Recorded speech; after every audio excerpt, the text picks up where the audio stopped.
안녕하십니까. 과학기술정보통신부 과학기술정책국장 정의곤입니다. 오늘 이 자리에서 대한민국의 과학기술 정책에 대하여 소개하고 앞으로의 정책 방향을 말씀드리고자 합니다. 오늘의 발표의 주요 내용입니다. 먼저 대한민국의 과학기술 가버넌스와 과학기술정보통신부의 기능에 대해서 소개드리겠습니다. 다음으로 한국의 R&D 환경과 과학기술 성과를 살펴보겠습니다. 마지막으로 한국 과학기술 정책의 과거, 현재, 미래에 대해서 말씀드리겠습니다. 첫 번째로 한국의 과학기술 가버넌스에 대해서 간략하게 설명드리겠습니다. 그림과 같이 한국은 대통령 산하의 정책 자문과 조정 역할을 하는 국가과학기술자문회의를 과학기술 정책의 최고 의사결정 기구로서 두고 있습니다. 그리고 각 부처에서는 소관 분야에 대한 R&D 사업들을 각각 수행하고 있습니다. 과학기술정보통신부는 국가과학기술 정책 수립을 총괄하는 그런 역할을 맡고 있습니다. 또한 R&D 사업을 수행함과 동시에 국가 전체의 ICT 관련 R&D를 관리하는 역할을 하고 있습니다. 과학기술정보통신부의 미션은 미래 산업 발전과 양질의 일자리를 확충하는 사람 중심의 4차 산업혁명을 실현하는 것입니다. 특히 4차 산업혁명 시대의 핵심 산업인 빅데이터, 네트워크, AI에 대한 R&D 투자에 역점을 두고 있습니다. 뿐만 아니라 미래 성장 및 과학기술 혁신 생태계 조성을 위하여 기초연구의 확대라든지 R&D 시스템의 개선 등에도 노력을 기울이고 있습니다. R&D가 시민들의 삶의 질 개선으로 이어질 수 있도록 하는 것 역시 중요한 정책 영역입니다. 이어서 한국의 R&D 환경에 대해서 말씀드리겠습니다. 한국의 국가 R&D는 지난 50년간 급격히 증가하였습니다. 1963년에 12억 원에 해당되는 것이 2021년에는 100조 원을 목전에 두고 있습니다. 1980년대 이전까지는 정부가 R&D 투자를 주도하였으나 민간의 R&D 저변이 점차 확대되면서 80년대 이후에는 민간 부분의 R&D가 국가 R&D의 주축으로 부상하였습니다. 정부 R&D는 1997년도의 외환위기나 2008년도의 금융위기 등 국가적 위기시마다 투자 확대를 통해서 위기 극복을 주도해 오고 있습니다. 앞서 살펴본 바와 같이 한국은 R&D에 대해 높은 우선순위를 두고 지속적으로 투자를 확대해 왔습니다. 이는 GDP 대비 R&D 투자 비중을 통해서도 확인이 가능합니다. 2018년 기준 한국의 GDP 대비 R&D 투자 비중은 4.53%인데 이는 세계적으로 이스라엘에 이어서 두 번째로 높은 수치입니다. 이 같은 R&D에 대한 집약적인 투자 덕분에 한국은 세계에서 가장 혁신적인 국가로 발돋움하게 되었습니다. 한국의 R&D와 관련된 특징으로 볼 수 있는 게 민간의 R&D 투자가 매우 활발하다는 점입니다. 2019년 기준으로 해서 민간 부분의 R&D 투자는 591억 달러 규모이며 이는 한국의 국가 R&D 전체에서 76.9%를 차지합니다. 또한 이런 민간 주도의 R&D 중에서도 제조업 분야를 중심으로 해서 대규모 R&D가 이루어지고 있습니다. 특히 제조업 분야에서는 한국이 강점을 보이고 있는 전자라든지 IC 분야의 R&D 투자가 56%를 차지하고 있습니다. 기업 규모별로 보았을 때는 대기업 중심으로 되어 있어서 중소기업과 스타트업의 비중이 상대적으로 적은 편입니다. 이는 개선되어야 할 과제라고 볼 수 있습니다. 한국은 세계적인 수준의 과학기술 역량을 축적해 왔는데 이는 여러 가지 지표를 통해서도 확인할 수 있습니다. 2013년도부터 7회에 걸쳐서 블룸버그 혁신지수 1위를 차지한 것이나 2019년 OECD 디지털 정부 평가에서 종합 1위를 기록한 것이 좋은 사례입니다. 뿐만 아니라 세계 상급 특허 등록 건수, SCI급 논문 건수, 경제활동 인구 1000명당 연구 인력수 등 여러 지표를 통해 대한민국의 과학기술 경쟁력을 확인할 수 있습니다. 한국은 활발한 연구개발과 튼튼한 과학기술 역량을 바탕으로 글로벌 첨단 산업 분야에서도 두각을 나타내고 있습니다. 32기가급 낸드 플래시를 세계 최초로 상용화를 했으며 5G의 경우도 세계 최초로 상용화를 했습니다. 그리고 항체 바이오 시밀러를 세계 최초로 개발하는 등 우수한 성과를 거두었습니다. 이 같은 기술력을 바탕으로 메모리 반도체와 스마트폰 시장에서도 세계 1위의 점유율을 차지하고 있습니다. 하지만 저희의 과학기술 혁신 시스템에 있어서 부족한 부분도 있습니다. 기술 무역 수지라든지 연구개발 생산성, 국제 네트워크 관련 지표는 그러한 측면을 보여주고 있습니다. 또한 지속 성장을 위해서 녹색 전환을 효과적으로 이행할 수 있는 전략을 마련하는 것도 한국의 과학기술 혁신에 있어서의 중요한 과제라 볼 수 있습니다. 다음으로 한국의 역대 과학기술 혁신 정책에 대해서 말씀드리겠습니다. 한국의 과학기술 혁신 정책은 선진국을 따라잡기 위한 캐치업 전략으로부터 시작되었습니다. 그동안 축적된 기술력을 바탕으로 해서 지금은 시장 선도 전략으로 이동 중입니다. 우선 경제발전 시기였던 1960년대, 70년대에는 핵심 산업 분야의 기술 개발을 위해서 R&D 인프라를 확충하는 데 집중을 했습니다. 이 시기는 공공연구소를 중심으로 기술 자립의 기반을 다지는 시간이었습니다. 1980년대, 90년대 들어서는 본격적으로 첨단 산업 기술 개발에 들어섰습니다. 이 시기부터는 민간 기업과 대학 역시 R&D 활동에 활발하게 참여하기 시작했습니다. 이러한 정부의 R&D 지원 결과 철강, 조선, 반도체, 휴대전화 등이 한국의 주력 산업으로 성장하게 되었습니다. 2000년대 이후는 지금까지의 추격 전략에서 벗어나 기술 선도를 위한 혁신 촉진에 주력하였습니다. 특히 스마트폰, 5G 네트워크와 같은 ICT 정보통신 분야가 이러한 혁신 활동을 선도하고 있습니다. 이어서 한국의 과학기술 혁신 정책에 대해서 설명드리겠습니다. 대표적인 정책은 현재 이행 중인 제4차 과학기술 기본계획 관련 내용입니다. 과학기술 기본계획은 경제발전만을 위한 과학기술 육성에서 벗어나서 과학기술로 국민 삶의 질을 높이고 인류 사회 발전에 기여하는 것을 목표로 하고 있습니다. 제4차 과학기술 기본계획은 4가지 핵심 전략으로 구성되어 있습니다. 첫 번째는 미래도전을 위한 과학기술 역량 확충으로 연구자들이 주도적으로 창의적인 연구를 할 수 있는 환경을 조성하는 것입니다. 두 번째는 혁신이 활발하게 일어나는 과학기술 혁신 생태계의 조성입니다. 협력 연구를 활성화하고 혁신적인 스타트업을 지원하는 것을 주요 내용으로 하고 있습니다. 세 번째는 과학기술이 선도하는 신산업 일자리 창출입니다. 4차 산업혁명에 대응한 새로운 산업을 육성하고 양질을 일자리를 확보하는 것을 주요 내용으로 하고 있습니다. 마지막으로 과학기술로 모두가 행복한 삶을 구현하는 내용입니다. 과학기술을 활용하여 더욱 따뜻하고 포용적인 사회를 만들고자 하는 것입니다. 지금부터는 한국의 최근 주요 과학기술 정책 성과에 대해 말씀드리겠습니다. 우선 금년부터 시행 중인 국가연구개발 혁신법에 대해서 말씀드리겠습니다. 이 법은 연구자의 자율과 창의가 존중되고 연구자들이 연구에 집중할 수 있는 환경을 조성하기 위하여 제정되었습니다.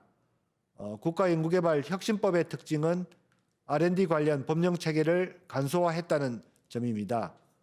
기존에는 기관마다 R&D 관련 규정이 상이해서 연구자들이 이를 일일이 숙지해야 하는 행정 부담이 큰 문제가 있었습니다. 이에 전 부처의 R&D 관련 규정을 하나의 통일된 법령체계로 정비하였습니다. 또한 연구자 중심의 연구 환경을 조성하는 것도 동법이 가지고 있는 중요한 특징입니다. 국가연구개발 절차를 간소화하여 연구자의 행정 부담을 덜었으며 본부처 통합 연구 지원 시스템을 구축하여 연구자들이 연구개발 과제 수행에 필요한 정보를 쉽게 획득할 수 있도록 하였습니다. 마지막으로 도전을 장려하고 실패를 용인하는 문화를 조성하도록 법적 기반을 마련하였습니다. 또한 연구자들이 창의적이고 도전적인 연구를 장려하고자 기초연구에 대한 지원을 확대해 오고 있습니다. 우선 기초연구 투자를 현 정부 들어서 꾸준히 확대해 오고 있습니다. 2017년부터 2022년까지 연구자 주도의 기초연구 예산을 2배 확대하는 것이 목표입니다. 현재 차질 없이 수행 중에 있으며 기초연구 사업 분야별 지원 체계를 도입하여 이를 확대 중에 있습니다. 이는 분야별 정해진 예산 내에서 분야별 대표 학술단체가 학문 분야별 특성에 맞게 사업 구조, 과제 지원 방식 등을 기획할 수 있도록 하는 제도입니다. 작년에 수학 분야 시범 적용을 시작으로 해서 금년에 6개 분야, 내년에 기초연구 전 분야로 확대할 예정입니다. 기초연구 분야에 대한 지원 확대와 더불어 한국은 중소기업의 혁신 역량을 높이기 위한 정책을 시행 중에 있습니다. 우선 중소기업에 대한 R&D 지원을 강화하고 있습니다. 현 정부 들어 꾸준히 중소기업 R&D 투자를 증가시켰으며 2017년 대비 금년도에 2배 이상 증가를 달성을 하였습니다. 또한 기업의 성장 주기별 맞춤형 지원 제도를 체계화하였습니다. R&D로 개발된 중소기업 제품이 실제 시장에서 활용되어 혁신을 유발할 수 있도록 하는 것도 중요합니다. 이에 우수한 중소기업 개발 제품에 대한 시범 구매 제도를 도입하고 공공조달을 확대하는 등 판로 개척을 돕고 있습니다. 마지막으로 개방형 혁신을 촉진하기 위하여 산학년 공동 연구 개발을 지원하고 있습니다. 한국은 우주 분야에 있어서도 적극적인 R&D를 추진 중에 있습니다. 금년 12월 21일 한국형 발사체인 누리호의 1차 발사를 마쳤습니다. 누리호는 엔진 설계부터 제작, 시험, 발사 운용까지 모두 국내 기술로 완성된 최초의 국산 발사체입니다. 비록 목표 궤도 투입에 성공하지는 못했지만 핵심 기술을 모두 확보하였으며 주요 발사 단계를 성공적으로 수행해야 했다는 측면에서 한국 우주 기술에 있어서의 큰 전환점이 되었습니다. 내년 5월에 누리호 2차 발사를 앞두고 있는데 성공하게 되면 대한민국은 무게 1톤 이상의 실용 위성을 자체적으로 발사할 수 있는 7번째 국가가 됩니다. 또한 한국은 과학기술을 통해 글로벌 차원의 문제를 해결하는 데도 기여하는 것을 목표로 하고 있습니다. 대표적인 예로 탄소 중립 관련 정책을 들 수 있습니다. 금년 11월 문재인 대통령은 COP26 정상회담에서 2030년 온실가스 감축 목표량을 상향하겠다고 발표하였습니다. 이같이 국제사회의 노력에 적극적으로 발맞추기 위하여 체계적인 과학기술 정책을 펴고 있습니다. 우선 2050년까지 탄소 중립을 달성을 위해서 필요한 구체적인 기술 혁신 방안을 마련하였습니다. 산업 현장의 수요를 반영하여 탄소 중립 10대 핵심 기술과 기술 확보 전략을 도출하였습니다. 그리고 10개 핵심 기술별로 2050년까지의 세부 기술 목표와 달성 전략을 마련하여 향후 연구개발의 청사진으로 활용할 예정입니다. 나아가 탄소 중립 기술이 실질적인 탄소 감축으로 이어질 수 있도록 혁신 생태계를 조성하는 것이 중요합니다. 이를 위해 실증 사업화 지원을 강화하고 탄소 중립 분야 전문 인력을 양성할 계획입니다. 이제 한국의 미래 과학기술 정책 방향에 대해 말씀드리고자 합니다. 한국은 기존의 과학기술 정책에서 외연을 확정해서 혁신 정책으로 나아가고자 합니다. 우선 정책 방향은 과학기술의 지능 발전에 중점을 두었으나 향후에는 과학기술을 통해서 국가 사회적 문제를 해결하는 데 중점을 두는 것으로 확장을 하였습니다. 성과 목표에 있어서도 양적 지표에서 정책이 사회에 미치는 질적 영향을 강조하는 것으로 변화하였습니다. 마지막으로 정책의 범위 역시 규제 개선과 같이 R&D뿐만 아니고 비R&D를 포함한 정책 수단까지 포괄하여 혁신 생태계를 조성하고자 합니다. 앞서 말씀드린 과학기술 혁신 정책으로의 변화는 현재 수립 중인 제5차 과학기술 기본계획에 반영할 예정입니다. 제5차 과학기술 기본계획은 회복, 포용, 생존, 혁신의 4가지 핵심 전략으로 구성되어 있습니다. 각 전략은 디지털 전환, 고령화, 탄소 중립과 위기 대응, R&D 기반 조성과 같은 여러 가지 경제 사회 문제와 관련되어 있습니다. 제5차 과학기술 기본계획의 각 전략에 대해서 말씀드리겠습니다. 우선 회복은 위기 후 빠른 경제 회복을 위하여 회복 탄력성을 강화하려는 전략입니다. 두 번째, 포용은 사회 안전망을 구축하여 국민의 삶의 질을 개선하고자 하는 전략입니다. 세 번째, 생존은 인류와 국가의 생존 확보를 위해 국제 위기 대응에 과학기술 차원에서 협력하려는 것입니다. 네 번째, 혁신은 과학기술 연구개발을 위한 국가적인 기반을 강화하려는 것입니다. 한국에서 과학기술 정책은 현재의 번영을 누리게 해준 발판이었습니다.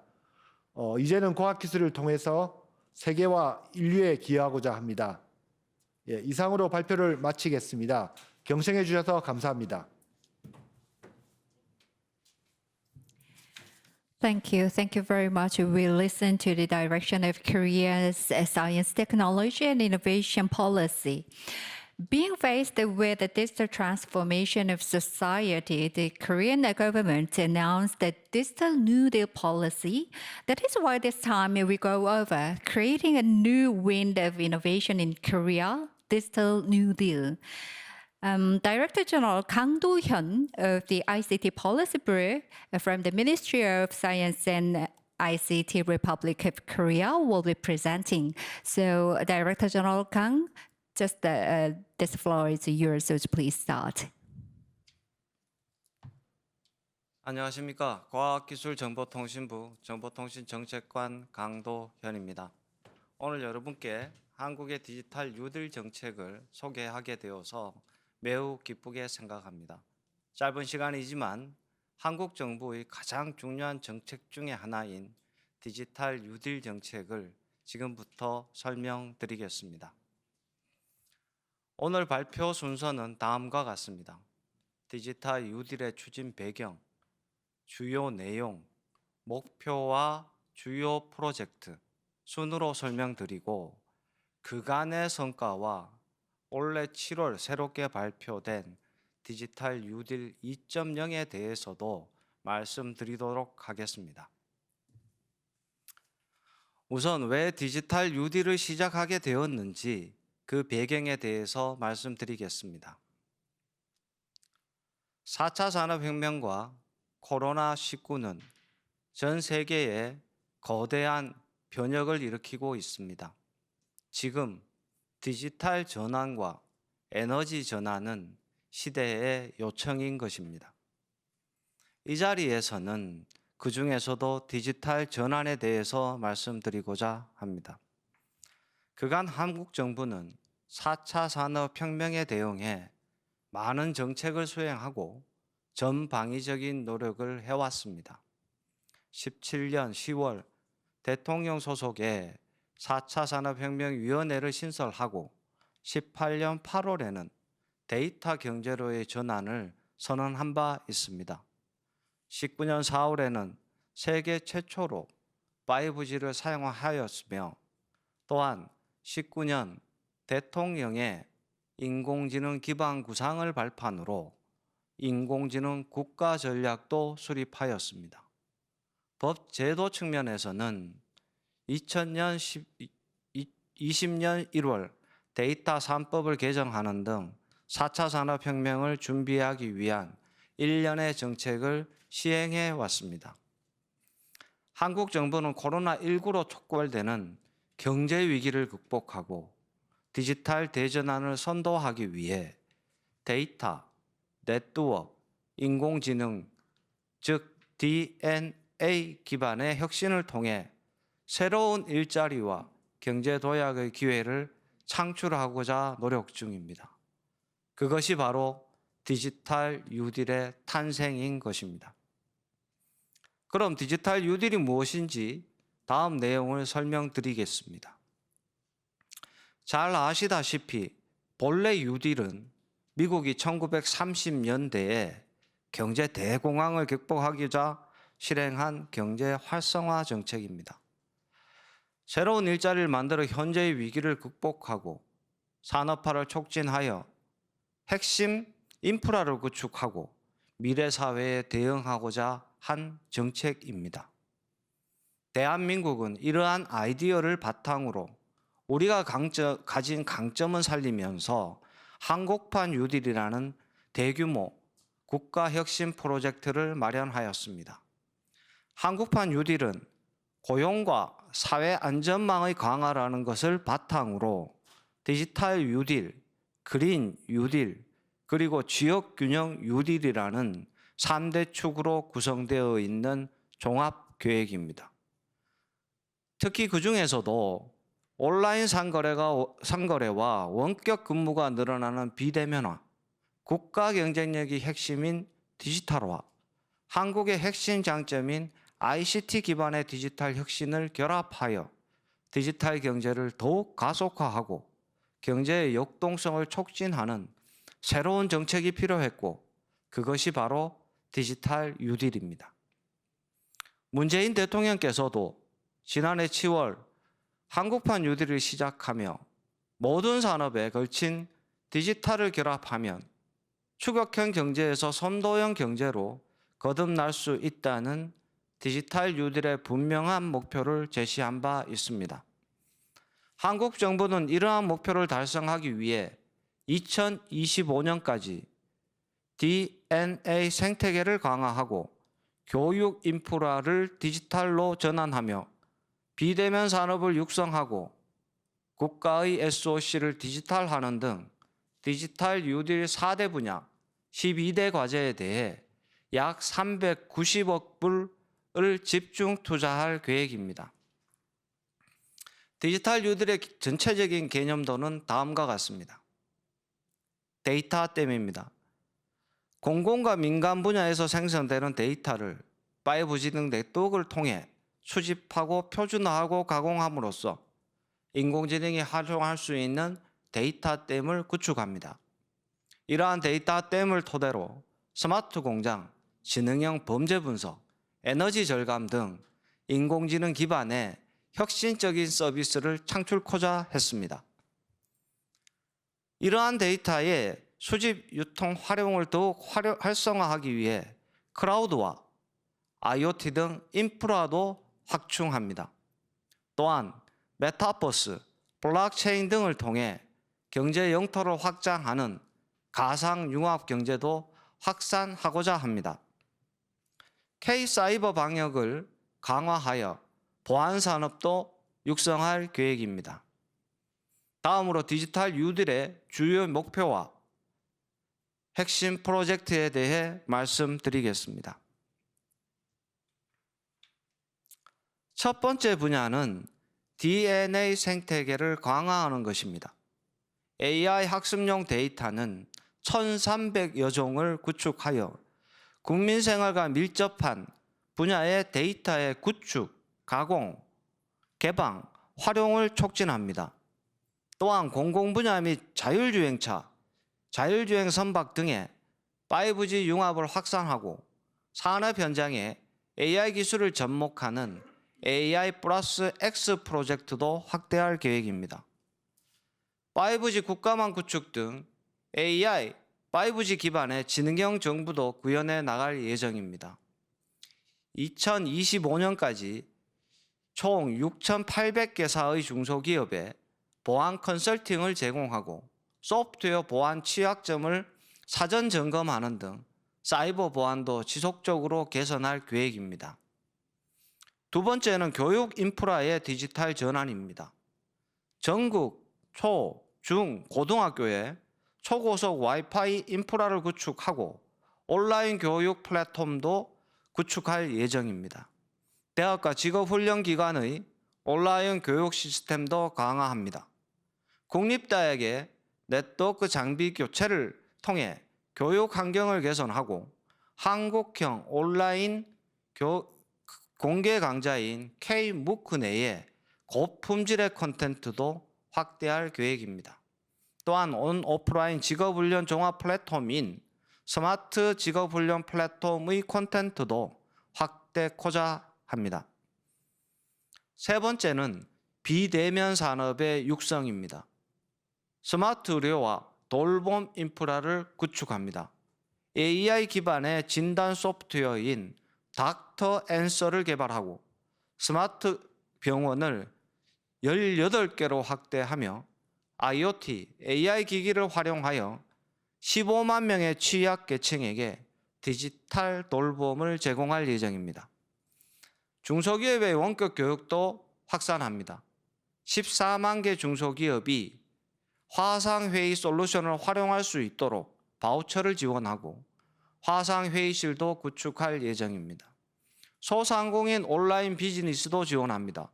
소상공인이 온라인 상품을 오픈할 수 있도록 지원하고 5G, AI 등 신기술을 적용한 스마트 3점도 10만 개 구축할 예정입니다.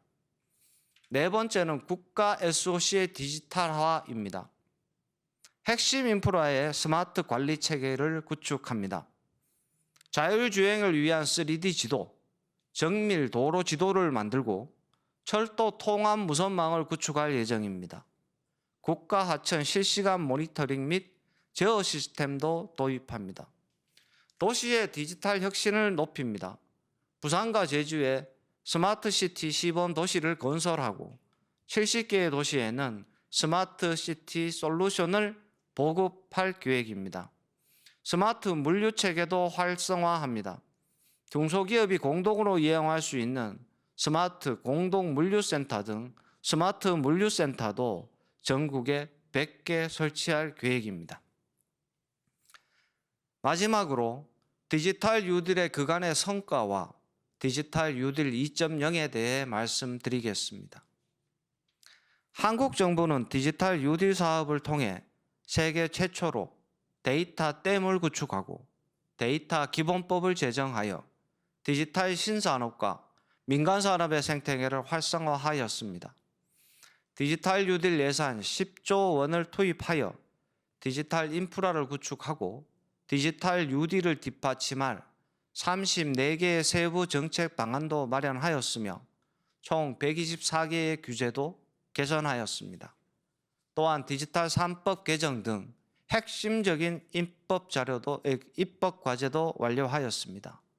민간 투자를 활성화하기 위해 4조 원 규모의 펀드도 조성하였습니다.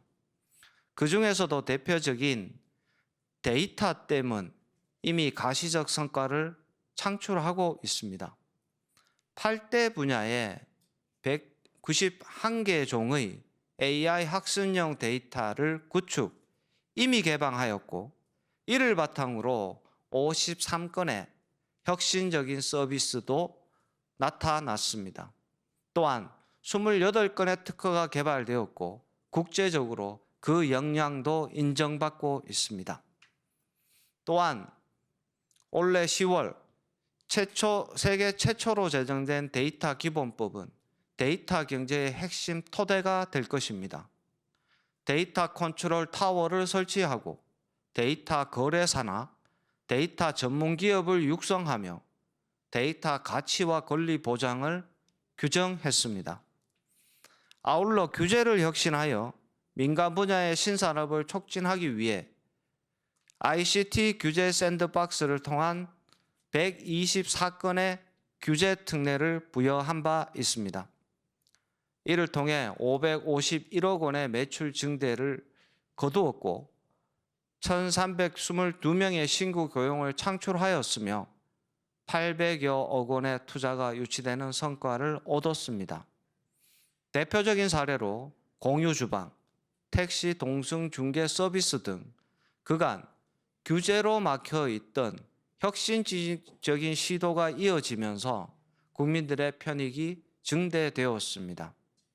디지털 뉴딜에 우리 기업들이 함께 호응하면서 기업의 투자와 참여도 이어지고 있습니다. 초거대 AI, 데이터 센터, 5G 통신망 등 디지털 인프라 구축이 확대되고 있습니다. 네이버, KT, SKT, LG 등은 AI 연구소를 설치하고 연구개발을 촉진하는 등 초거대 AI에 대규모로 투자하고 있으며 전국 각지에 28개의 데이터 센터를 구축 중입니다. 또한 통신 3사는 5G 구축을 위해 3년간 총 25조 원 규모의 투자 계획을 발표하였습니다. 디지털 뉴딜 사업은 경제 회복과 혁신을 촉진하고 국민 누구나 디지털 혜택을 향후할 수 있도록 하고 있습니다. 먼저 디지털 뉴딜 사업 참여 기업 중 대다수가 중소기업으로 우리 중소기업의 활력을 높이고 있습니다. 신사람의 성장도 촉진했습니다. 주요 소프트웨어 기업들이 데이터 댐 사업에 참여하면서 AI 공급 기업은 4배, 데이터 공급 기업은 3배로 증가했으며 데이터 시장도 19년 대비 20년에 14% 이미 성장한 바 있습니다. 약 12만 개의 BICT 기업은 디지털로 전환하여 ICT화 되었고 디지털 시대를 이끌어 나갈 디지털 청년 인재도 3만 명을 육성하고 약 48만 명의 국민들에게 디지털 역량 교육도 제공하였습니다. 이러한 성과를 바탕으로 올해 7월 한국 정부는 25년까지 총 투자 예산을 426억 달러로 늘린 디지털 뉴딜 2.0을 새롭게 발표하였습니다. 디지털 뉴딜 1.0의 4대 추진 전략을 통합, 개편하여 디지털 뉴딜 2.0 4대 추진 전략을 마련하였습니다. 교육 인프라 전환과 비대면 산업 육성은 통합하고 메타버스, 클라우드 등 초연결 신산업 육성 전략을 신규로 추가하였습니다.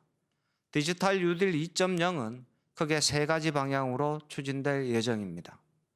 데이터 댐, 5G 등 그간 추진해온 디지털 인프라를 바탕으로 민간 주도의 활용을 강화할 예정입니다. 중점 프로젝트의 성과를 모든 지역과 모든 산업에 확산코자 합니다. 내수 진작에 더하여 글로벌 진출을 적극 지원하고 메타버스 등 신산업을 집중 육성해 나갈 계획입니다. 4차 산업으로 촉발되는 가속화된 디지털 대전환은 거스를 수 없는 흐름입니다. 저는 이 점이 우리가 디지털을 통해 도약할 수 있는 좋은 기회일 수도 있다고 생각합니다. 대한민국은 오늘 이 자리에 계신 여러분과 함께 디지털 대전환을 통해 우리 모두의 미래를 준비해 나가겠습니다. 경청해 주셔서 감사합니다. Thank you very much, Director General Kang. Many people of the nation are hoping for the success of the new digital New Deal policy so that the safety net of society can be established using digital as a foundation and the digital benefit can be returned throughout a society. Thank you so much once again for the great presentation. And lastly, everyone, Kim Sung-gyu, the Director General of International Cooperation Bureau, give us a presentation about enhancing science and ICT diplomacy cooperation. So, the Director General Kim, would you please start your presentation? 안녕하십니까. 과학기술정보통신부 국제협력관 김성규입니다. 저는 오늘 이 자리에서 한국 과학기술 외교 정책의 추진 경과와 정책 방향을 여러분에게 말씀드리고자 합니다. 오늘 발표는 먼저 과학기술 외교의 중요성이 어느 때보다 더 부각되고 있는 오늘의 현황을 짚어보고, 이에 따라 과학기술정보통신부가 중점적으로 추진하고 있는 과학기술 외교 정책 5개 분야를 설명드리겠습니다. 2019년 과학기술정보통신부와 외교부는 혁신적인 포용국가 비전을 실현하기 위해 공동으로 과학기술 외교 전략을 수립하였습니다. 이 전략을 통해 한국은 혁신성장, 글로벌 공동번영, 인류의 안녕이라는 3가지 목표를 달성하기 위한 4가지 세부 실행 전략을 마련하였습니다. 첫째는 글로벌 아젠다에 적극 참여하고, 둘째는 국제사회의 지속 가능한 발전에 기여하며, 셋째, 인류의 안녕과 삶의 질 향상을 위해 노력하며, 넷째, 과학기술 외교를 위한 보다 나은 체계를 세우는 것입니다. 과학기술정보통신부는 이러한 전략을 토대로 적극적인 협력을 추진해 왔으며, 앞으로도 과학기술 외교 활성화를 위해 역량을 집중하고자 합니다. 2019년의 과학기술 외교 전략이 목표로 삼은 혁신성장과 글로벌 공동번영, 인류의 안녕 등의 주제의식은 오늘날에도 여전히 중요한 가치입니다. 코로나19로 인한 보건 위협과 저성장 등의 위기는 국제사회의 과학기술 혁신의 중요성과 그러한 혁신을 가능하게 하는 국제협력이 절실하다는 점을 다시 한번 확인하는 계기가 되었습니다. 국제과학협의 회장 피터 글럭맨이 최근 과학이 어느 때보다 중요한 시점이라고 언급한 바 있습니다. 과학기술정보통신부는 지금 시점에 과학기술 국제협력이 한국과 협력국의 새로운 성장 기반 마련에 결정적인 역할을 하리라 생각합니다. 현재 국제사회가 직면하고 있는 구체적인 위험 요인으로는 감염병, 기후변화, 사이버 전쟁 등 기술 발전을 통해 극복할 수 있는 위협과 함께 모순적이긴 하지만 기술 발전에 수반하여 나타나는 새로운 위협이 혼재하고 있습니다. 한편 4차 산업혁명 시대를 맞아 등장한 인공지능, 메타버스 등 신흥기술은 그 응용 가능성이 무궁무진하여 많은 국가들에게 새로운 성장의 기회를 제공할 것으로 기대됩니다. 이러한 오늘의 현실을 통해 우리는 2가지 중요한 시사점에 주목하고자 합니다. 첫째는 국경을 넘어 등장하는 국제적 위협은 한 국가의 노력으로 해결할 수 없으며 국제사회의 공동 대응이 필요합니다. 둘째는 새로운 기술이 가져올 발전을 국제사회가 함께 향유할 수 있도록 지속 가능하고 포용적인 접근이 필요합니다. 이러한 시점에 기반하여 한국의 과학기술 외교 정책 현황과 향후 방향을 소개해 드리겠습니다. 한국이 과학기술 외교 측면에서 중점적으로 추진 중인 정책 5가지를 살펴보겠습니다. 과학기술 외교 지원 인프라 구축, 국제 공동 연구, ODA, 인력 교류, 국제기구 활동 순서로 설명드리겠습니다. 먼저 과학기술 외교 저변을 확대하기 위한 지원 인프라를 구축하였습니다. 정책적인 지원을 위해서 지난 2020년 4월 키스텝 과학기술 외교센터를 지정하였습니다. 과학기술 외교센터의 주요 역할은 과학기술과 ICT 외교 정책과 관련한 글로벌 이슈를 분석하고 과학기술 외교 전문가를 양성하기 위한 교육 프로그램을 운영하는 것입니다. 그리고 우리 정부의 과학기술 외교 활동을 지원하고 국내외 민관 전문가와의 소통을 강화하기 위해 금년 2021년 10월 과학기술 협력대사를 신설하였습니다. 초대 과학기술 협력대사로는 오늘 축사 연사이신 민원기 뉴욕 주립대 총장님이 임명되었습니다. 다음은 국제 공동연구의 추진 방향입니다. 그간의 국제 공동연구는 과학기술 전 분야에 걸쳐 양자간 연구를 중심으로 추진되어 왔습니다. 대표적인 사업인 해외 우수 연구기관 유치는 그간 12개국의 52개 연구기관과 협력하여 52개 공동연구센터를 설립하여 운영하였습니다. 앞으로의 국제 공동 연구는 크게 세 가지 방향을 추가적으로 고려하여 추진해 나가고자 합니다. 먼저 바이오, 신재생 에너지 등 미래 성장 동력으로 작용하는 전략적 기술에 대한 연구는 특히 지원을 강화할 예정입니다. 또한 양자 간 연구뿐만 아니라 다자 간 공동 연구가 활성화될 수 있도록 일부 사업을 재편하였으며 국제사회의 지속 가능한 발전 목표와 연계한 연구를 적극 지원할 계획입니다. 다자 간 공동 연구를 중심으로 재편한 사업은 올해부터 연구 지원을 시작하였으며 대표적인 사례로 한국과 베트남 그리고 미국 3개국 연구기관 사이의 기후변화 대응 관련 공동 연구 과제가 선정되었습니다. 다음은 ODA 관련돼서 말씀드리겠습니다. 국제사회 동반 성장에 기여하기 위해 과학기술 ICT ODA 사업을 확대하고 체계화하고자 합니다. 한국의 과학기술 ODA는 글로벌 현안 해결에 대한 R&D 지원을 중심으로 ICT ODA는 한국의 ICT 분야 성장 경험을 토대로 한 정책 경험 공유를 중심으로 진행되고 있습니다. 과학기술정보통신부는 지속적으로 과학기술 ICT ODA 관련 예산을 확대하고자 노력하고 있으며 2021년 예산은 한화 기준 약 195억 원으로 이는 대한민국 전체 ODA 예산 3조 3,611억 원 중 약 0.59%에 해당합니다. 대표적인 ODA 사업 성과입니다. 베트남의 빗물 정수 기술 개발을 지원하였고 탄자니아의 태양광 시스템 기술 개발을 지원하였으며 미얀마의 디지털 제작소를 설립하였습니다. 특히나 3D 프린터는 최근 코로나19 대응 과정에서 의료용 마스크 제작에도 활용되는 등 ODA를 통한 글로벌 현안 해결의 주요한 사례라고 할 수 있습니다.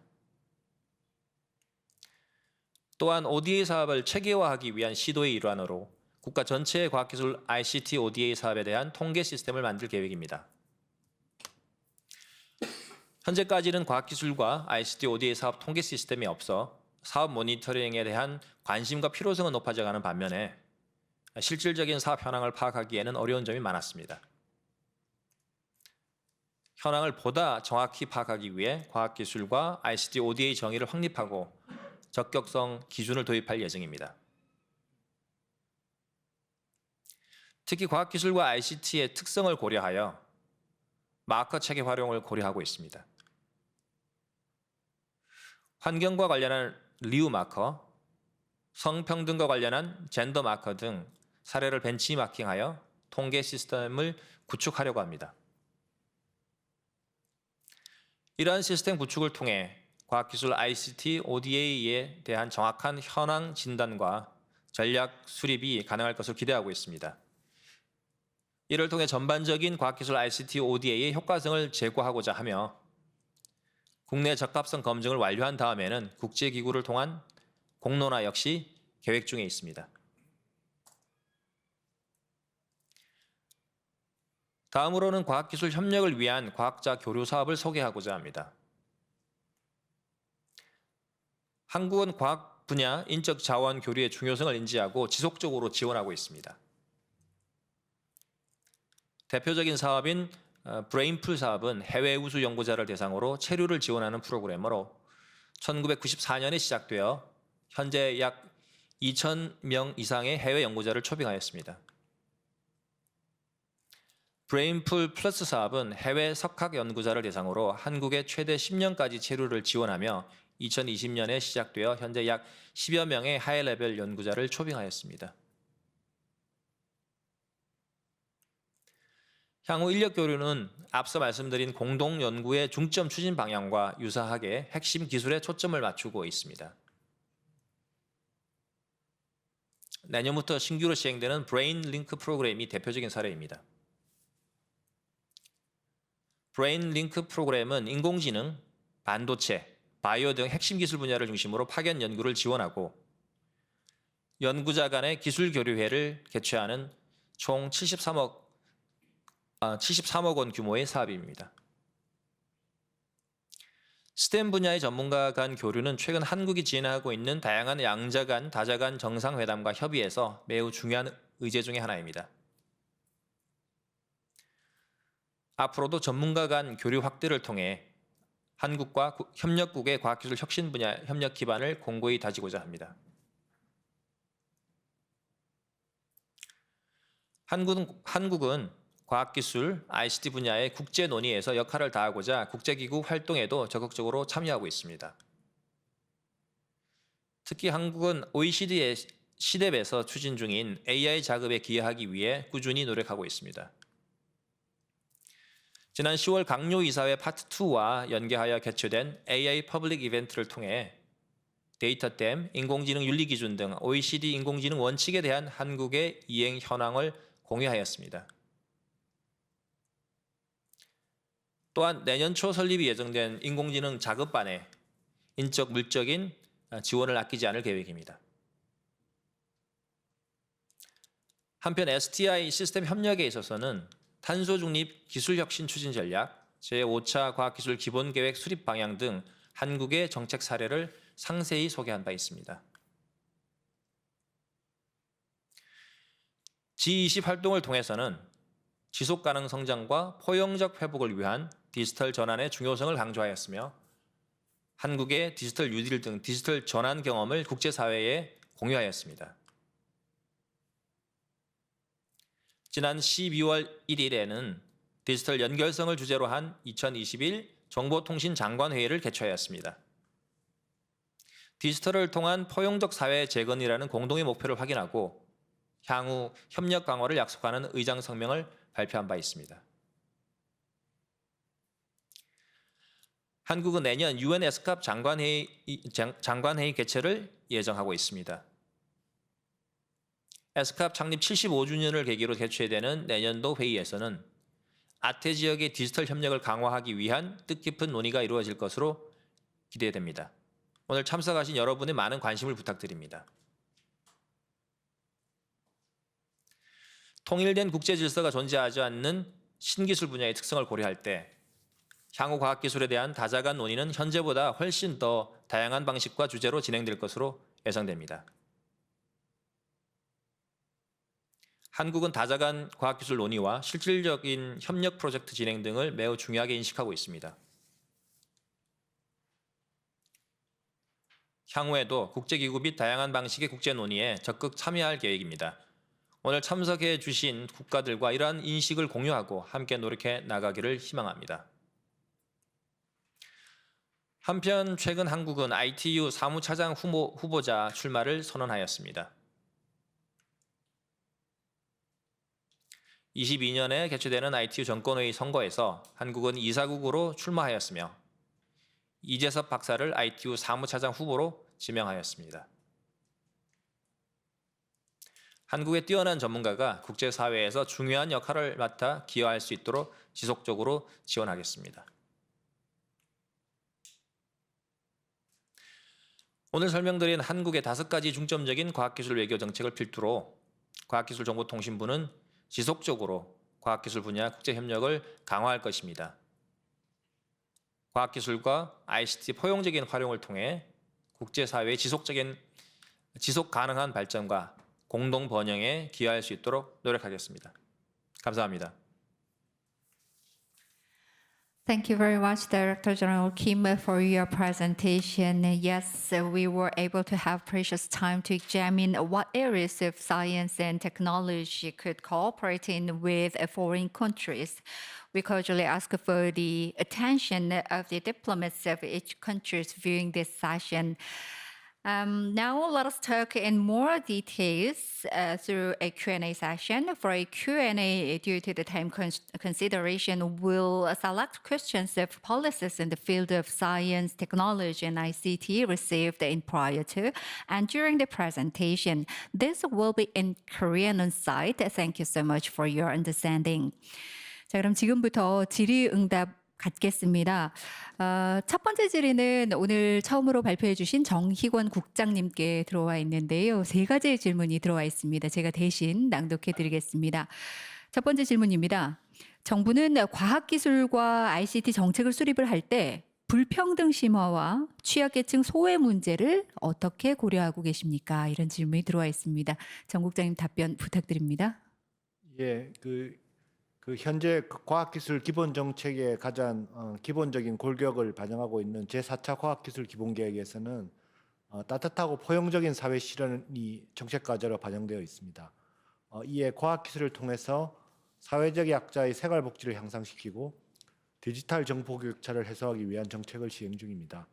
예를 들어 치매 노인을 돌보는 인공지능 돌봄 로봇을 개발 보급하고 소외되는 시민이 없이 누구나 디지털 역량을 키울 수 있도록 동네 도서관이나 지역 주민센터와 연계한 디지털 교육을 실시하고 있습니다.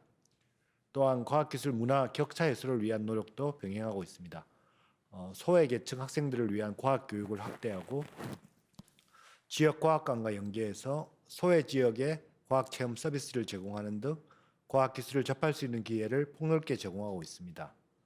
현재 수립 중에 있는 제5차 과학기술 기본계획도 포용을 중요한 전략으로 해서 과학기술로 취약계층을 위한 사회적 안전망을 강화하는 정책을 포함하는 것을 예정하고 있습니다.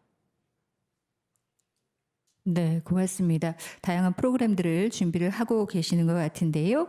두 번째 질문 이어서 드리겠습니다. 한국은 국가 R&D 전체에서 민간 R&D가 매우 활발한데 민간 R&D와 정부 R&D의 역할 분담이 어떻게 되는지 궁금합니다. 이런 질문이 들어와 있습니다. 정 국장님 역시 답변 부탁드리겠습니다.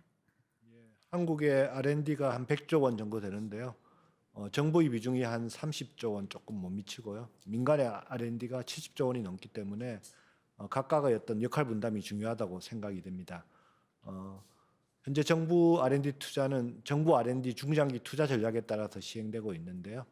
투자 분야별 특성에 따라서 정부와 민간의 역할을 배분하고 있습니다. 민간의 투자가 이미 활발한 주력 산업 분야의 경우는 글로벌 경쟁력 유지를 목표로 민간 주도의 R&D 하는 것이 원칙이고요. 정부 같은 경우는 미래 기술이라든지 차세대 원천 기술 위주의 투자가 이루어지고 있습니다. 미래 신산업 분야 같은 경우는 실패 가능성 때문에 활발한 민간 투자가 어려운 특성을 고려해서 단기적으로는 정부 주도로 투자하지만 장기적으로는 민간의 투자를 활성화할 수 있는 R&D 조세 지원이라든지 민간 투자 유인을 확대하는 그런 제도 개선도 병행하고 있습니다. 그리고 공공 인프라라든지 삶의 질 개선과 관련된 분야는 민간이 투자하기 힘든 분야이기 때문에 정부 R&D의 역할이 그런 분야를 중심으로 이루어져야 됩니다.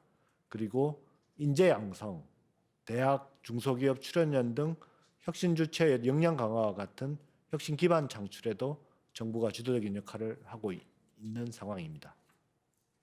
고맙습니다. 민간 R&D와 정부 R&D의 역할 분담 문제에 대해서 답변을 함께 해주셨습니다. 세 번째 질문도 역시 정 국장님께 들어와 있는데요. 이번에 수립되는 제5차 과학기술 기본계획은 기존의 제4차 과학기술 기본계획과 어떤 점에서 달라지나요? 라는 질문이 들어와 있습니다. 궁금하신 것 같은데요. 답변 부탁드립니다. 최근에 국가 사회가 직면한 문제를 해결하기 위해서 과학기술의 역할이 부각되고 있습니다. 예를 들면 코로나19 이후에 급격한 디지털 전환이라든지 경제 사회 전반의 변화가 나타나고 있고요. 기후 변화 등과 같은 글로벌 현안도 대두되고 있습니다.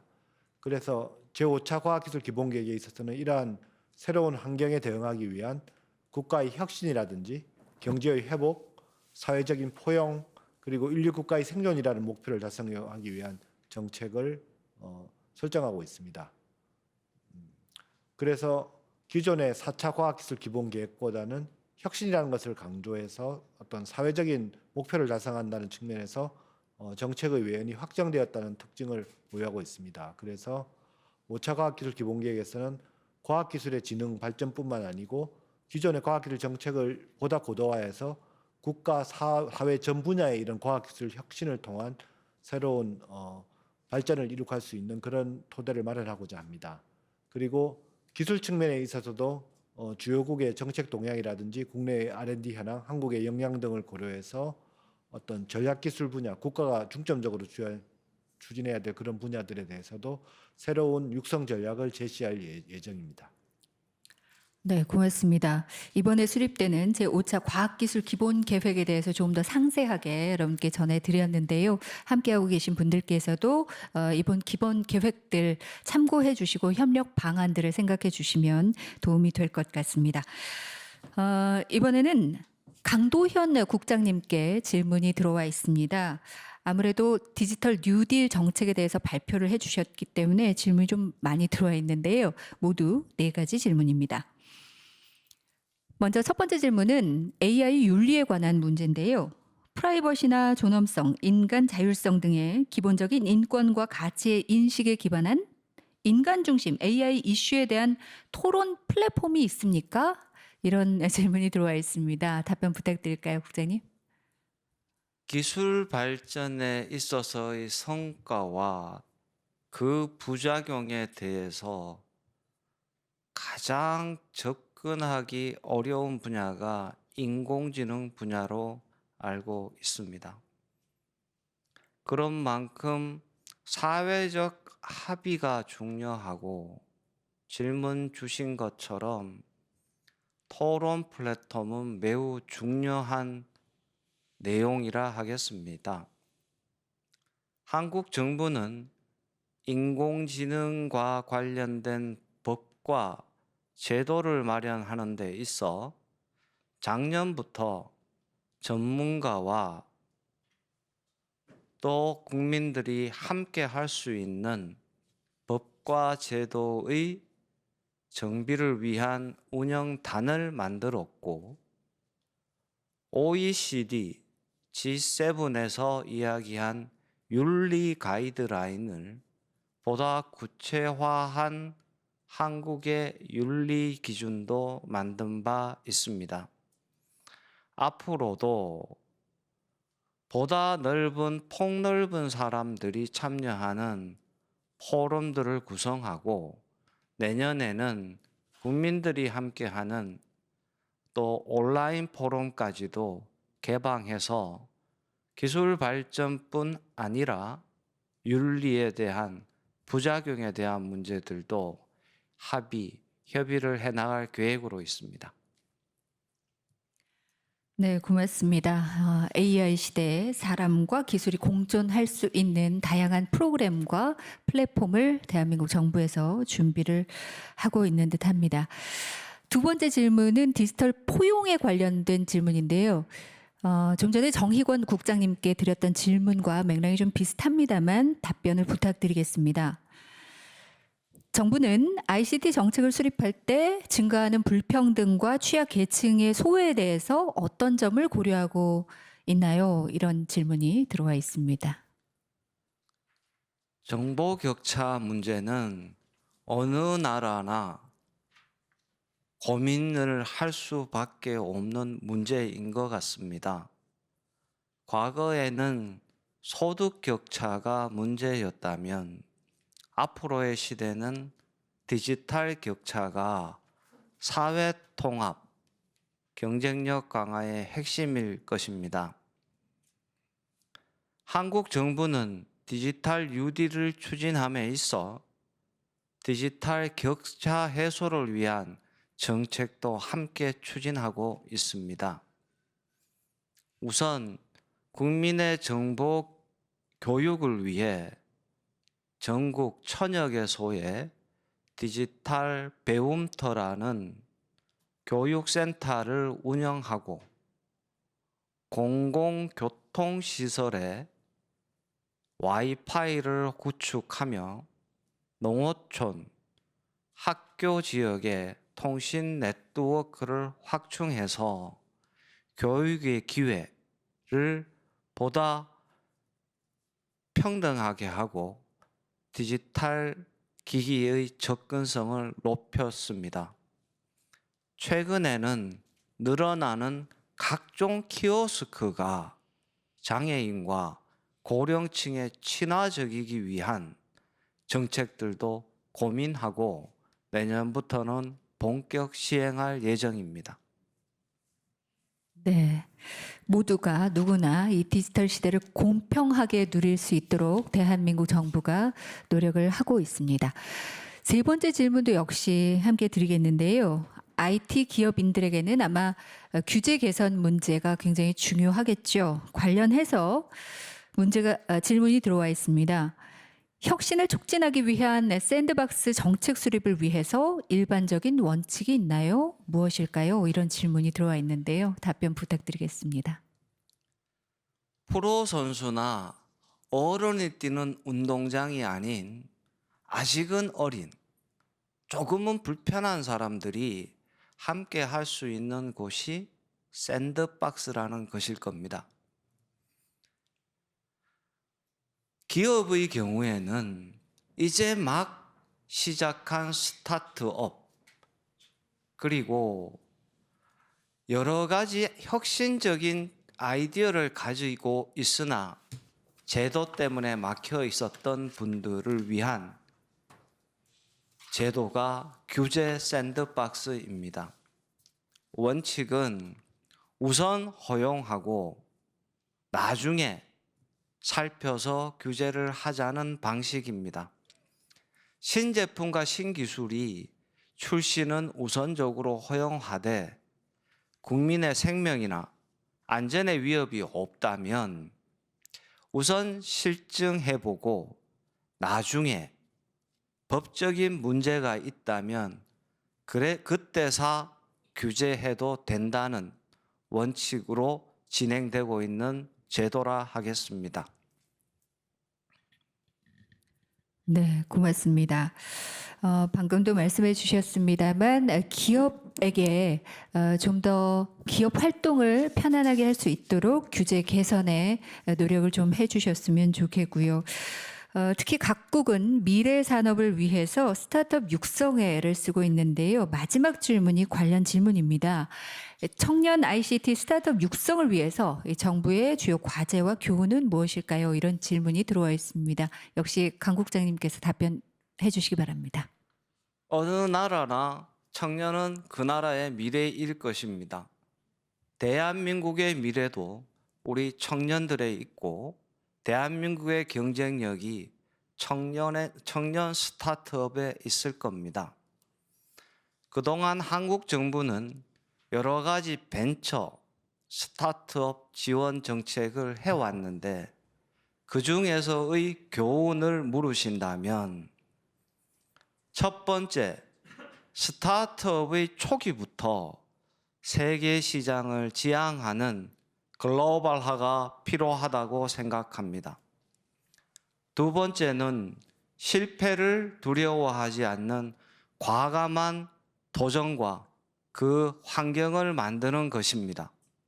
세 번째는 서로가 조금 다르고 조금 이해가 어려운 분야였다 하더라도 상호 간에 정보를 교류하고 협력하는 것이 성공의 발판이었던 것 같습니다. 한국 정부는 그래서 최근 새로운 디지털 청년 지원 대책을 발표한 바가 있습니다. 세계 시장을 위해서는 해외 기업과 해외 대학과의 교류를 확대하고 실패를 두려워하지 않게 하기 위해서는 스타트업들의 정부 지원의 기준을 대폭 완화하는 한편 거주와 스타트업의 창업 공간을 함께하는 디지털 청년 레지던스 같은 제도도 해나갈 계획입니다. 아울러 정보의 교류를 위해 선배 스타트업 벤처 기업들이 만드는 파운데이션에서 함께 정보 교류도 확대할 예정으로 있습니다. 감사합니다. 네, 고맙습니다. 교류와 소통이 무엇보다 중요하다라는 말씀을 해주셨는데요. 대면이 됐든 비대면이 됐든 만남의 장을 만들어가는데 이 방송 시청하고 계시는 각국의 대사관에서 많은 협조를 해주시면 감사드리겠습니다. 함께해 주신 강도영 국장님께도 감사 인사드리겠고요. 이제 마지막으로 김성규 국장님께 들어온 질문 몇 가지 드리겠습니다. 역시 국제협력관이시기 때문에 과학기술 외교 분야의 질문 2가지가 들어와 있습니다. 먼저 첫 번째 질문입니다.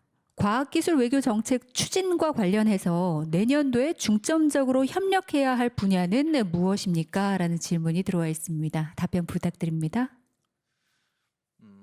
일단은 분야를 불문하고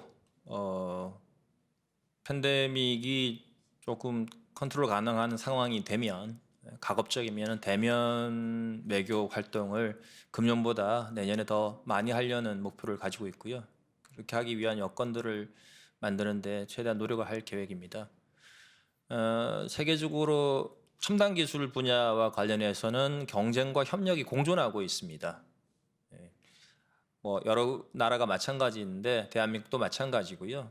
전 세계가 바이오, 우주, AI 등 첨단 기술 분야에 대해서 연구 개발을 활발히 하고 있는데 국내적으로도 기술 개발을 활발히 할 뿐만 아니고 협력을 할 수 있는 파트너를 열심히 찾고 있습니다. 한국 역시. 그리고 금년 말 12월 중에는 첨단 전략기술 선정 및 육성 보호 방안을 이제 저희 쪽에 마련해서 발표할 텐데 여기 옆에 계신 정의건 국장님께서 총괄해서 발표하실 예정입니다. 그 보호 방안에서 첨단 기술 분야의 협력에 대한 것도 어떻게 활성화할 것인지 그런 내용들도 좀 포함되어 있는데요.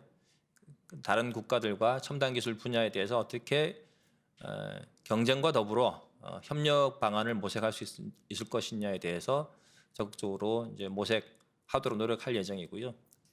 두 번째는 한국은 항상 응용 기술이나 응용 연구에 대해서 탁월한 역량이 있다고 많이 알려져 있었습니다.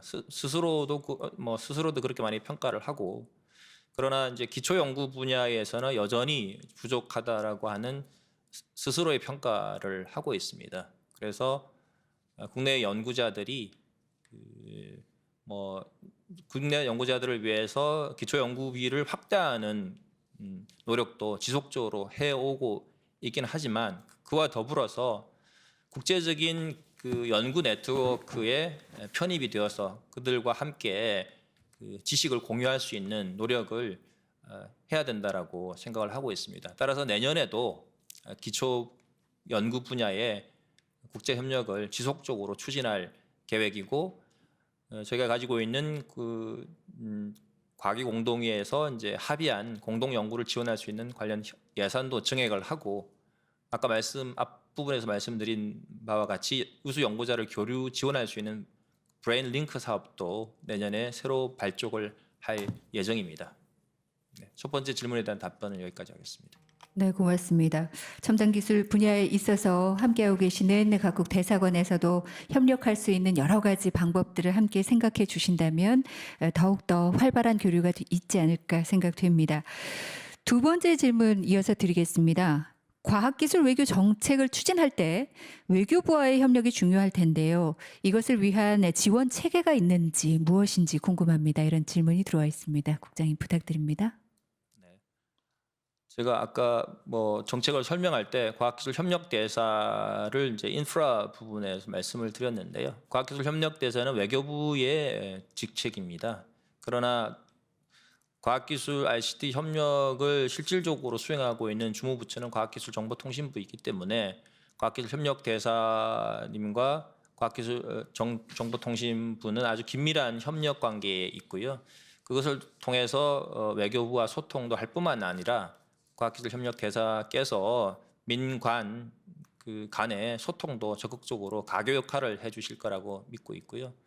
외교부에서 과학기술 정보통신 거점 공간이라는 것을 40개국에 두고 있습니다. 외교 공간들은 다 여러 가지 일들을 하고 있지만 특히나 이 40개 기관 공간들은 과학기술과 ICT 분야에서 집중적으로 이제 협력을 강화하기 위해서 노력을 하시고 또 외교부에서 평가할 때도 그런 내용들이 반영이 되고 있습니다. 그리고 각 40개 거점 공간에서 하는 활동들의 주요 수요처이자 또 관련되는 국내 정보를 제공하는 주체도 과기정통부이기 때문에 외교부와 직접적인 접점 관계에 있는 조직이라고 보시면 될 것 같고요. 또 한 가지로 외교부와 직접적인 대화 채널을 예전에 19년도에 외교 전략을 함께 만들었던 것을 계기로 해서 외교부와 국장급 과학기술 ICT 정책 대화 채널을 유지를 하고 있습니다. 내년 상반기에는 차관급 대화 채널을 가동해서 좀 더 긴밀하게 양 부처가 과학기술 외교에 대해서 협력 소통하는 그런 한 해가 되도록 노력을 하겠습니다. 네, 이상입니다. 네, 고맙습니다. 외교부와 소통 채널이 잘 갖춰져 있기 때문에 과학기술 분야에 각국과 협력하는 데는 큰 무리가 없을 것으로 생각됩니다. 김성규 국장님께도 진심으로 감사드리겠습니다. 이렇게 질의응답 시간 모두 마치겠는데요. 저희 진행이